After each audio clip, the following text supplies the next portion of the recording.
Doctor Dinesh Bhutada, त्वचारोग तज्ञ, केश उपचार तज्ञ, सौंदर्य तज्ञ, लेसर तज्ञ और मेडिको लीगल तज्ञ।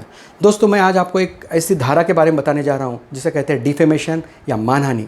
अगर कोई व्यक्ति आपके रेपुटेशन को हार्म पहुंचाता है, कोई व्यक्ति आपका डिफेमेशन करता है, तो उसके खिलाफ आप केस दर्ज कर सकते हैं। इंडियन पिनल कोड सेक्शन 499 के तहत आप उसके डेफिनेशन के तहत आप उसके खिलाफ केस दर्ज कर सकते हो। अगर केस में प्रूव हो जाता है वो व्यक्ति आपके रेपुटेशन को हार्म पहुंचाता है, तो आप सेक्शन 500 के तहत उसे सज़ा भी दी जाती है। इस सेक्शन में 2 साल की सज़ा मुतल्लिक की गई है। इसलिए दोस्तों, कोई भी व्यक्ति आपका रेपुटेशन हार्म करता है तो आप उसके खिलाफ केस दर्ज कीजिए और उसे सज़ा दीजिए। धन्यवाद। Hello friends, myself doctor Dinesh Bhutada, practising as a dermatologist, cosmetologist, trichologist and laser specialist. दोस्तों, मैं आज आपको आंखों के नीचे जो कालापन आता है, आंखों के नीचे जो कालापन और झुर्रियाँ आती हैं, उसके बारे में बताने जा रहा हूँ। बहुत से बार ऐसा देखा जाता है, जिन लोगों के आंखों के नीचे कालापन होता है उसमें मुख्यतः पहला कारण होता है अनुवंशिकता। अगर उनकी फैमिली हिस्ट्री पूछी जाए तो उनके माता पिता की भी आंखों के नीचे काला होता है। दूसरा कारण होता है हीमोग्लोबिन की कमतरता। हीमोग्लोबिन की कमतरता की वजह से भी आंखों के नीचे काला आता है। और तीसरा कारण होता है तान तनाव। जनरली तान तनाव की वजह से और हीमोग्लोबिन की कमतरता की वजह से जो कालापना आता है उसे हम पूरी तरह से उस पर उपचार करने से कम कर सकते हैं। लेकिन जो आनुवंशिक कालापना होता है आंखों के नीचे, उसे हमें योग्य उपचार, दवा गोली के साथ योग्य ट्रीटमेंट, जिसे हम एक्यूजेल ट्रीटमेंट कहते हैं, वो करना जरूरी है।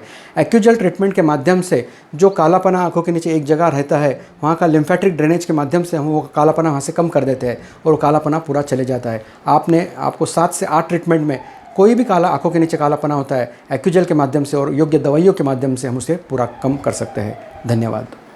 नमस्कार, मी डॉक्टर दिनेश भुतड़ा, त्वचारोग तज्ञ, केश उपचार तज्ञ, सौंदर्य तज्ञ व लेसर तज्ञ।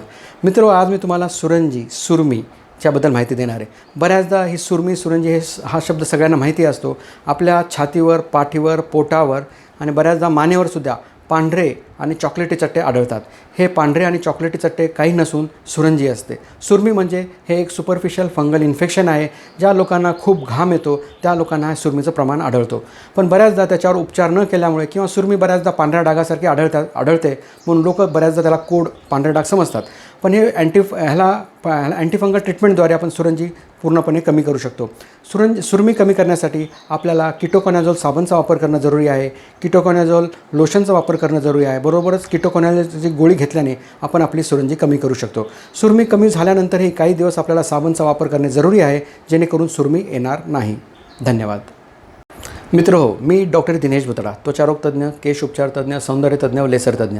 आज मी तुम्हाला सांगणार आहे आपल्या डोक्यावरचे पांढरे केस का होतात, अकाळी केस पांढरे होणे म्हणजे नेमके काय आणि त्याच्यावर काय उपचार आहेत। बेसिकली ज्यांचे अकाळी केस पांढरे होतात त्याच्यात मूळ कारण असतो अनुवंशिकता। कोणत्याही पेशंटचे, कोणत्याही रुग्णाचे तुम्ही अकाळी केस पांढरे होत असं त्यांच्यात हिस्ट्री विचारली तर त्यांच्या आईवडिलांचे केस लवकर पांढरे झालेले आढळतात। म्हणून पहिलं मूळ कारण आहे अनुवंशिकता। दुसरं मूळ कारण आहे ताणतणाव। बऱ्याच लोकांना जे खूप ताणतणावात न जातात त्यांचेही केस अकाळी पांढरे व्हायला लागतात। आणि लहान मुलांमध्ये जेव्हा आपण अकाळी केस पांढरे होतात तर त्यांच्यामध्ये मूळ कारण न्यूट्रिशनल डेफिशियन्सी पण राहू शकते। म्हणून अनुवंशिकता, न्यूट्रिशनल डेफिशियन्सी आणि ताणतणाव हे मूळ कारण आहेत अकाळी केस पांढरे होण्याचे। पण बऱ्याचदा एकदा केस पांढरे झाले तर त्यावर उपचार नसतो। म्हणून केस पांढरे होऊ नये म्हणून आपल्याला योग्य तो उपचार करायला पाहिजे।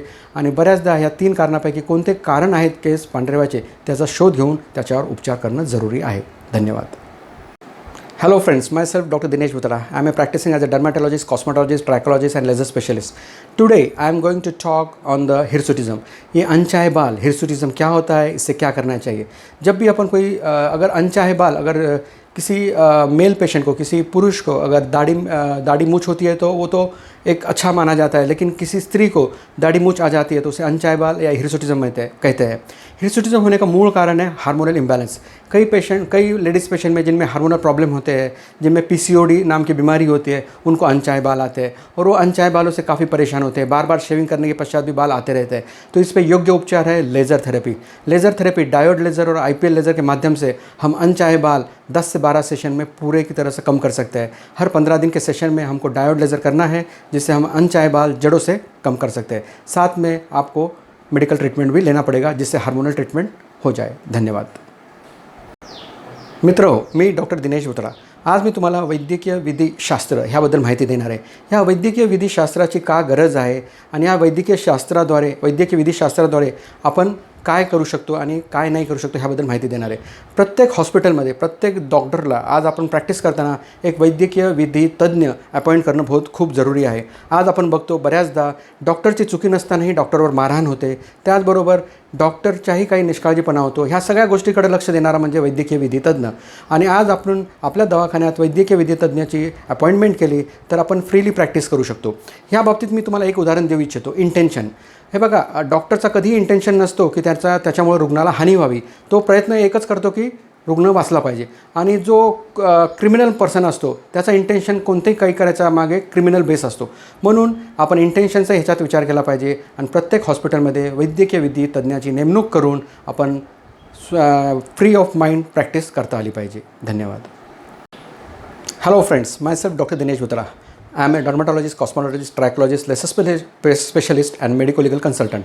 आज मैं आपको मेडिको लीगल लॉ क्यों ज़रूरी है इसके बारे में जानकारी देना चाहता हूँ. मेडिको लीगल लॉ मतलब क्या, मतलब जो लॉ रिलेटेड टू मेडिसिन है और मेडिसिन रिलेटेड जो भी लॉज होते हैं उसको मेडिको लीगल लॉ क्या कहा जाता है. और ये मेडिको लीगल लॉ की ज़रूरत डॉक्टर के अलावा पुलिस पर्सन, जुडिशरी और हर वो इंसान जो इसमें एक्ट में आता है उसको जानना ज़रूरी है. मेडिको लीगल लॉ में अगर कोई डॉक्टर मेडिको लीगल कंसल्टेंट अपने हॉस्पिटल में अपॉइंट करता है तो वो फ्रीली प्रैक्टिस कर सकता है. उसे कोई डर नहीं रहेगा कहीं मुझे कोई मेरे हॉस्पिटल को तोड़े ना, कोई मेरे पे अटैक ना करे. तो क्योंकि उसके पीछे मेडिकल लीगल का एक बैकग्राउंड, एक ये रहेगा, बैकबोन रहेगा.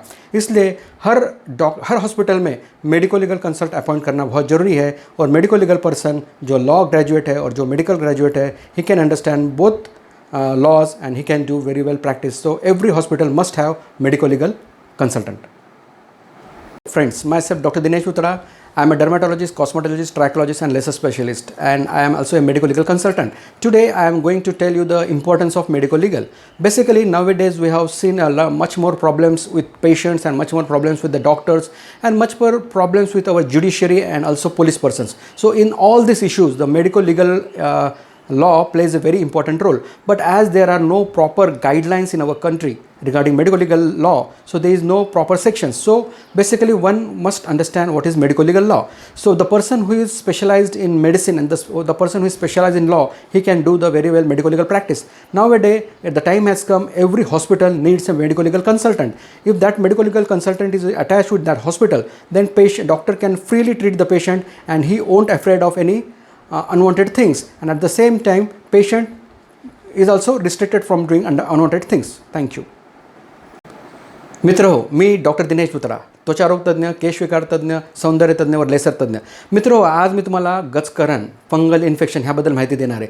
आज आपल्या देशामध्ये मागच्या 2 वर्षापासून गजकरण खूप जोरात फैलत आहे. आणि ह्या गजकरणाचं मूळ कारण काय आहे आणि गजकरण आपल्या कमी झाल्यानंतर तो वापस काय येतो आणि तो न येण्यासाठी काय करायचं ह्याबद्दल माहिती देणार आहे. गजकरणाचं बऱ्याचदा असं होतं की आपण मनानेच ट्रीटमेंट करतो किंवा औषध उपचार पूर्ण न केल्यामुळे गजकरण तात्पुरता कमी होतो आणि वापस येतो. गजकरण आपल्याला कायमस्वरूपी कमी करायचं असेल तर आपल्याला 4 महिने उपचार करणं जरुरी आहे. जरी 15 दिवसाच्या आतच आपल्याला फरक पडत असेल तरी पूर्णपणे आपल्या शरीरातून फंगस काढण्यासाठी 4 महिने उपचार करणं जरुरी आहे. आणि त्वचारोग तज्ज्ञांच्या सल्ल्यानुसारच उपचार करावे. मनाने कोणतेही औषधं लावू नये जेणेकरून गजकरणाचे साईड इफेक्ट होणार नाही. धन्यवाद. Dinesh बुत्रा. I am a dermatologist, trachologist, laser specialist and cosmetologist. Today I am going to talk on dandruff. Basically dandruff is a big issue. Every person is concerned with the dandruff. But what do you mean by dandruff? Dandruff is nothing but it's a fungal infection. If we take a proper precaution of our hairs, we can prevent the dandruff. If any person is suffering from a dandruff, you have to apply anti-dandruff shampoo, you have to take a oral antifungal tablets and you can get rid of your dandruff. And once the dandruff is go away, if you take a proper care, proper washing of hairs, then you can prevent the dandruff. For dandruff you have to use the ketoconazole shampoos, and after treating the dandruff then you have to use the protein shampoos for the maintenance. So friends, don't worry about dandruff. You treat the dandruff, you beat the dandruff. Thank you. Hello दोस्तों, मैं doctor Dinesh बुत्रा, त्वचा रोग तज्ञ, केश विकार तज्ञ, laser तज्ञ. आज मैं आपको सफ़ेद दाग की बीमारी का इलाज बताने जा रहा हूँ. कई लोगों में ऐसी भावना है कि सफ़ेद दाग ठीक नहीं होता है, लेकिन ऐसा बिल्कुल नहीं है. सफ़ेद दाग पूरी तरह से अच्छा हो सकता है अगर उसका सही इलाज किया जाए. हमें तो पहले ये देखना चाहिए कोई भी इंसान में सफ़ेद दाग आता है तो उसके आने का कौन सा कारण है. कई जनों का ऐसा भी भ्रम है कि सफ़ेद दाग आनुवंशिक है, लेकिन सफ़ेद दाग बिल्कुल आनुवंशिक नहीं रहता है. कई बार अपने शरीर में जो मेलानिन पिगमेंट रहते हैं वो मेलानिन पिगमेंट के खिलाफ कुछ एंटीबॉडीज़ तैयार हो जाते हैं और वो मेलानिन पिगमेंट काम करना छोड़ देते हैं, इसकी वजह से सफ़ेद दाग आ जाते हैं। इसका सही इलाज करते हैं और मेलानिन पिगमेंट को अपन एक्टिव करते हैं तो सफ़ेद दाग पूरी तरह से अच्छा हो जाता है। PUVA therapy, cryotherapy, excimer lasers and punch grafting, यह कई ट्रीटमेंट के माध्यम से हम सफ़ेद दाग को पूरी तरह से अच्छा कर सकते हैं। धन्यवाद। नमस्कार मित्रों, मी डॉक्टर दिनेश भुत्रा, त्वचारोग तज्ज्ञ, केश उपचार तज्ज्ञ, लेसर तज्ज्ञ। आज मी तुम्हाला वांगबद्दल माहिती देणार आहे। बऱ्याच स्त्रियांना तुम्ही बघितले असेल, त्यांच्या गालावर पुरुषांच्या आणि स्त्रियांच्या चॉकलेटी चट्टे येतात, त्याला आपण वांग म्हणतो। वांग व्हायचे मूळ कारण आहेत आपल्या शरीरामध्ये हार्मोनल इम्बॅलन्स। हार्मोनल इम्बॅलन्स झाल्यामुळे वांग होतो आणि बऱ्याचदा उन्हात गेल्यामुळं आणि ताणतणावामुळे वांग वाढतो। वांगमध्ये अशी टेंडन्सी असते, वांग बरा झाला तरी त्याच्यामध्ये रिकरन्सची शक्यता भरपूर असते। म्हणून वांगची योग्य ट्रीटमेंट करा, वांगचे प्रिकॉशन्स घ्या आणि त्याप्रमाणे आपण वांगला वाचू शकतो। ट्रीटमेंटसाठी स्किन रिज्युनेशन ट्रीटमेंट, ग्लायकोलिक पिलिंग ह्याचा उपयोग करून आपण वांग कमी करू शकतो। त्याचबरोबर उन्हाची काळजी घेऊन आणि आपले ताणतणाव कमी करून आपण वांगला येण्यापासून प्रिव्हेंट करू शकतो। म्हणून मित्रहो, वांग पूर्णपणे बरा होऊ शकतो आणि त्याला आपण नियंत्रणात पण ठेवू शकतो। धन्यवाद। Myself doctor Dinesh Bhutra, I am a dermatologist, cosmetologist, trichologist and laser specialist. आज मैं आपको धूप से जो स्किन अपनी टैन होती है उससे बचने के लिए क्या करना चाहिए वो बताने जा रहा हूँ। आपकी अगर आपकी स्किन की टैनिंग होती है तो आपको धूप से बचना चाहिए। जब भी धूप में जाते हो तो आपको सनस्क्रीन लोशन लगाना बहुत ज़रूरी है। सनस्क्रीन लोशन के साथ आपको स्कार्फ या फिजिकल एंड केमिकल सनस्क्रीन के साथ स्कार्फ भी लगाना बहुत ज़रूरी है। तो धूप से बचिए, जिससे अपनी स्किन टैन नहीं होगी। और साथ में ओरल सनस्क्रीन टैबलेट्स लेनी ज़रूरी है, जिसमें एंटॉक्सिड HCA नाम की गोली है, जिसके सेवन करने से आप धूप की एलर्जी से बच सकते हैं। तो धूप से बचने के लिए धूप से बचिए, स्किन टैन मत होने दीजिए और टैन होने के पश्चात उसको विटामिन C सीरम और एंटी पिगमेंटिंग क्रीम लगा के कम कीजिए। धन्यवाद। Hello friends, myself doctor Dinesh Bhutra, I am a cosmetologist, trichologist, dermatologist. आज मैं आपको बालों की यूनिवर्सल केयर, बालों की कैसी देखभाल करना चाहिए वो बताने जा रहा हूँ। आप जिसके भी बाल, हफ्ते में 2 बाल शैम्पू से धोना चाहिए। जब भी कंघी करोगे, बालों को पहले उंगलियों से खुला कीजिए, उसके बाद बड़े दांत की कंघी से कंघी कीजिए। छोटे दांत की कंघी का इस्तेमाल नहीं करना। बालों का मसाज नहीं करना चाहिए। बालों को बार बार हेयर स्टाइल नहीं बदलना चाहिए। बालों पे कोई भी प्रकार का केमिकल का इस्तेमाल न करें। यह सब प्रिकॉशन लेने से आप आपके बालों की लाइफ बढ़ा सकते हो। आपको ये जान लेना बहुत ज़रूरी है, बालों की एक साइकिल होती है। बाल हेयर साइकिल के थ्रू जाता है, एनोजन फेज, टेलोजन फेज और कैटाजन फेज। इसकी सही देखभाल से हम अपने बाल अच्छे घने रख सकते हैं। धन्यवाद। मैं सिर्फ डॉक्टर दिनेश भुत्रा। आज मैं आपको पिंपल्स के लिए, चेहरे पे जो पिंपल्स आते हैं उसके लिए क्या केयर लेना बताने जा रहा हूँ। पिंपल्स के लिए दिन में 4-5 बार चेहरा धोइए।